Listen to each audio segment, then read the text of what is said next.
이 지금까지 왕위를 찬탈했던 8대 고위왕, 그리고 11대 비류왕, 13대 근초고왕 이런 사람들에 대한 설명들을 보면은 공통적으로 용모가 훌륭하다, 성격이 호방하다, 명성을 떨쳤다, 사람들이 따랐다 하는 온갖 말도 안 되는 찬양들을 늘어놓고 있습니다. 이 비유왕한테도 그런 찬사가 따르는 겁니다.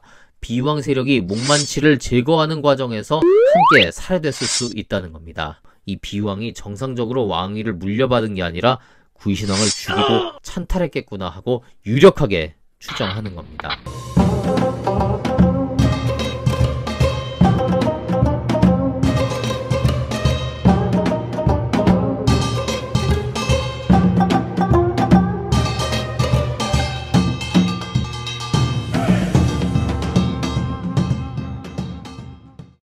여러분 안녕하세요. 왕조중심 꿀국사 꿀이에요. 침류왕 이후 백제는 이전의 영광을 잃고 계속 기울어만 갑니다. 이전 고이왕이나 근초고왕, 근구수왕 때를 생각하면 정말 안타까운 광경들이 계속 이어지고 있는데요. 개인이나 가정의 삶도 그렇죠.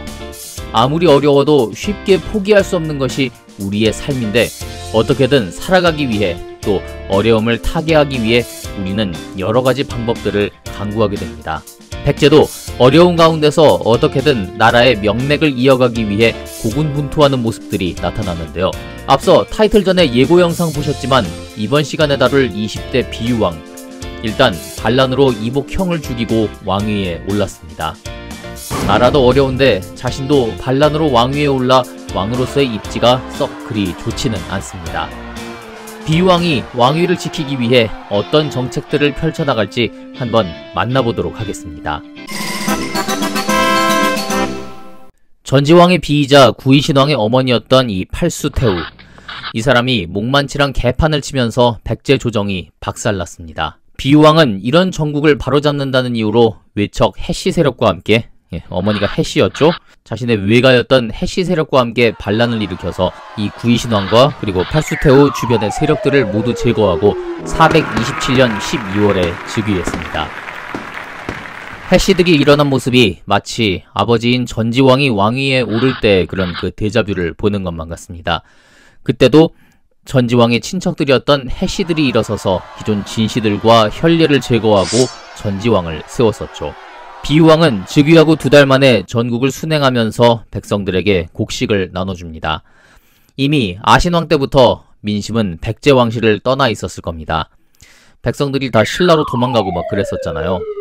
게다가 이 비유왕 자신도 정당한 절차에 의해 왕위에 오른 게 아니라 반란으로 왕이 됐습니다. 백성들이 백제 왕실과 자신을 좋아할 리가 없습니다. 일단 민심부터 수습하는 게 급선무였습니다.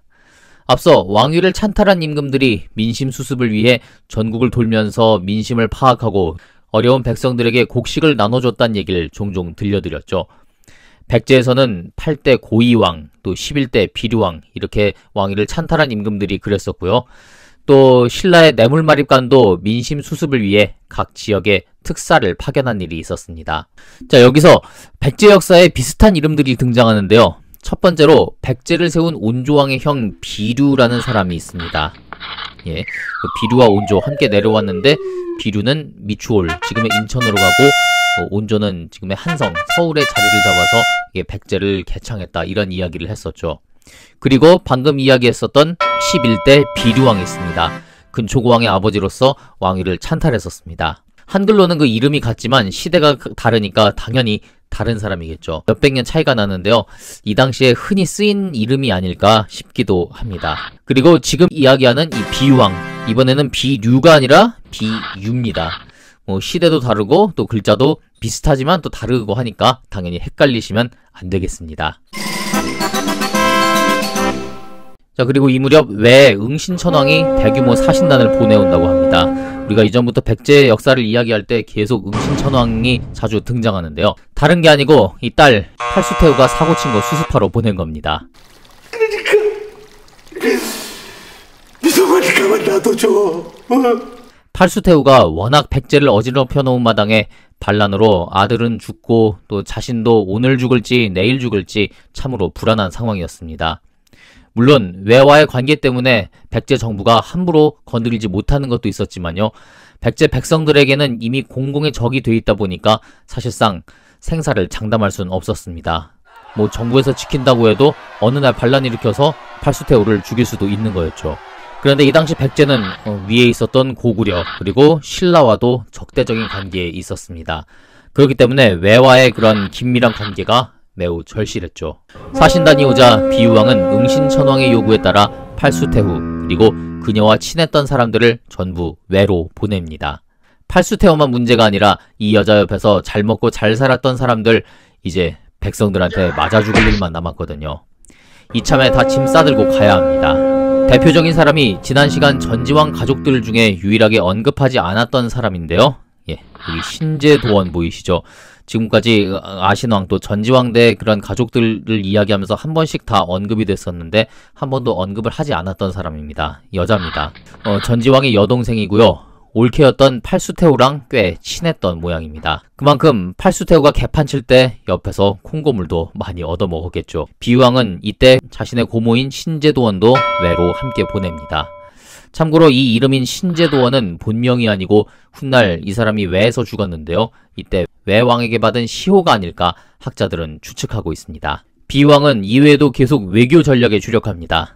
방금 전 외 사례에서도 그렇지만 국경을 맞대고 있는 고구려 그리고 신라와 이렇게 좋지 않은 상황에서 백제가 살 길은 이 두 나라 이외의 여러 나라와의 관계를 안보히 해두는 것 뿐입니다. 제위 3년엔 이곳 지금 여기 써있진 않은데 남조에는 송나라가 자리하고 있었습니다. 이 송에 사신을 보내 자신의 왕으로서의 정통성을 인정받고요. 또 한 군데 더 사신을 보냅니다. 어딜까요? 놀랍게도 이곳은 바로 옆에 있는 이 신라였습니다. 네가 왜 거기서 나와? 방금 전까지 고구려, 신라랑 다 안 좋다 그랬는데 신라의 사신을 보내?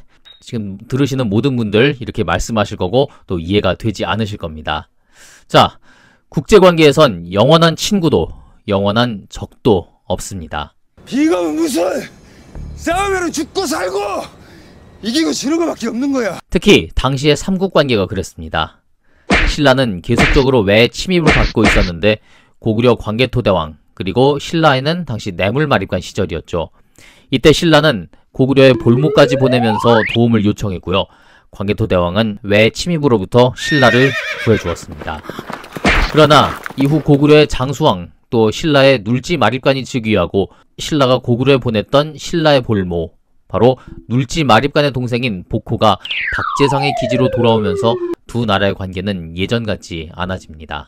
한 번만 다시 생각해 주시면 안 될까요? 아니요, 잠깐 한번. 고구려와 신라의 관계가 이처럼 삐그덕거리는 데는 방금 언급한 내용 외에도 고구려 장수왕이 본격적으로 남하 정책을 추진하면서 신라가 여기에 위협을 느낀 점도 크게 작용했을 겁니다. 이 점은 백제도 마찬가지였고요. 동병상련에 처한 두 나라가 결국 손을 잡게 되는 거죠. 영차 힘을 합쳐 야! 어제 다르고 오늘 다르고 내일 다른 이런 모습은 이전에도 충분히 있어왔고 삼국뿐 아니라 중국에서도 숱하게 볼 수 있었습니다. 자, 그럼 여기서 한 가지 더 의문이 들 겁니다. 그럼 외와의 관계는 어떻게 되는 것일까? 자, 아시다시피 신라와 외는 철천지 원수입니다. 반대로 백제와 외는 아주 형제 같은 그런 관계였죠. 그런데 여기서 백제와 신라가 손을 잡는다. 이것처럼 어색하고 미묘한 상황이 또 없을 겁니다. 어이가 없네. 그런데요. 앞서 보신 것처럼 팔수태후가 사고치고 응신천왕이 이후에 사신단까지 보내 자기 딸을 데려갔다 그랬었죠. 자, 이런 일이 있었으니까 백제와 외 사이가 이전처럼 그렇게 친하지는 못했을 겁니다. 그리고 사람 사이의 관계도 그렇지만 지금 외는 백제에게 큰 잘못을 한 거죠. 일종의 빚을 진 상황입니다. 이런 가운데 백제와 신라가 손을 잡는다고 외가 왈가왈부할 수 있는 형편은 못 됐겠죠. 자, 이런 배경 속에서 신라와 손을 잡은 비유왕은 이후로도 계속 신라와 선물을 주고받으면서 이 관계를 강화하기 위해 노력합니다. 이후 제위 14년인 440년 외는 또 신라를 침략했습니다. 이때 왜군의 기세가 거의 수도 금성을 포위할 정도로 거셌지만 식량이 떨어져 그만 돌아갔다고 하는데요. 학자들에 의하면 이 왜군이 식량이 떨어졌다는 건 백제가 신라를 침략하는 왜를 지원하지 않았다는 의미가 된다고 합니다. 즉, 백제는 신라를 직접적으로 지켜주고 도와주진 않았어도 한편으로 이 신라를 침략하는 외도 도와주지 않음으로써 신라 그리고 외와의 관계를 어느 정도 유지하는 동시에 또 어느 정도는 거리를 두고 있었다고 할 수 있겠습니다. 이후 고구려 장수왕은 예상대로 신라와 백제를 번갈아 공격하기 시작했고요. 두 나라는 서로를 도와주면서 이 위기를 이겨나갑니다. 바로 어제까지만 해도 백제와 신라는 철천지 원수나 다름없었습니다. 그런데 이렇게 사이가 좋을 때가 또 있을까 싶네요. 다시 말하지만 국제관계는 정말 오늘 알 수 없고 내일 알 수 없는 게 많은 것 같습니다. 이러던 백제와 신라도 나중에는 여러분들 잘 아시겠지만 훗날 성황 때 가면은 또 원수로 갈라서게 되죠. 이런 가운데 삼국사기에 이상한 기록이 하나 나옵니다. 바로 비왕 제위 28년인데요. 별이 비처럼 떨어지고 혜성이 서북 쪽에 나타났는데 길이가 2발 정도 되었다.